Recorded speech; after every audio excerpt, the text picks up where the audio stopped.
Kasalanan ba nating pinilit si Tatay Digong na tumakbo? Kung tutuusin, pwede na siyang mamahinga noon. Pwede na niyang yakapin ang katahimikan, makasama ang kanyang pamilya, mga apo at mahal sa buhay. Pero nang tawagin siya ng bayan, hindi siya tumalikod. Kasalanan ba nating nagsumamo at nagtiwala na sa gitna ng dilim siya ang nakita nating ilaw, habang ang iba'y nag-alinlangan at tahimik lang nakamasid.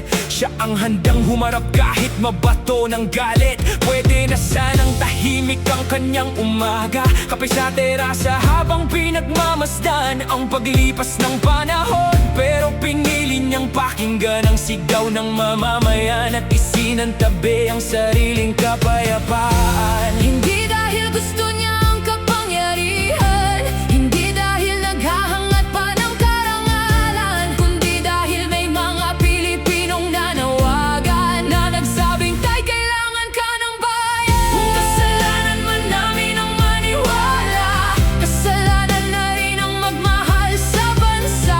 Kung kasalanan man namin siya ay hindi kaya't pagmamahal lang ang dahilan ng lahat. At kung pagod man siyang lumaban para sa atin, hindi namin malilimutan ang kanyang sakripisyo damdamin. Dahil may mga lider na sarili ang inuuna, pero siya bayan muna bago ang sarili niya. Maraming gabi ang kanyang isinugal, maraming batikos ang kanyang sinalubong, habang ang iba'y natutulog ng payapa.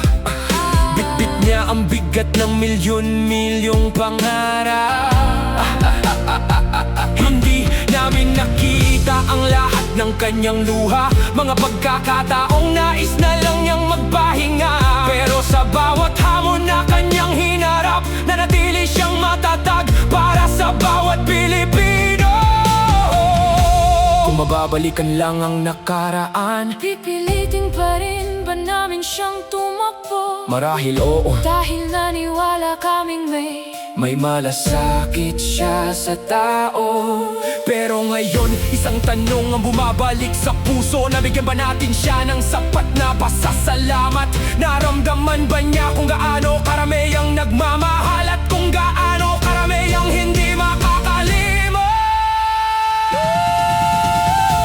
Kung kasalanan man namin ang maniwala, hindi namin ikahihiya ang aming suporta. Dahil sa bawat hakbang na kanyang ginawa, may bahagi ng puso niyang iniwan sa bansa. At ngayon ang dasal namin ay simple lamang: kapayapaan para sa kanyang buhay at tahanan, kasama ang kanyang pamilya, masayang namumuhay, habang bayan ay patuloy na nagpapasalamat. Tay,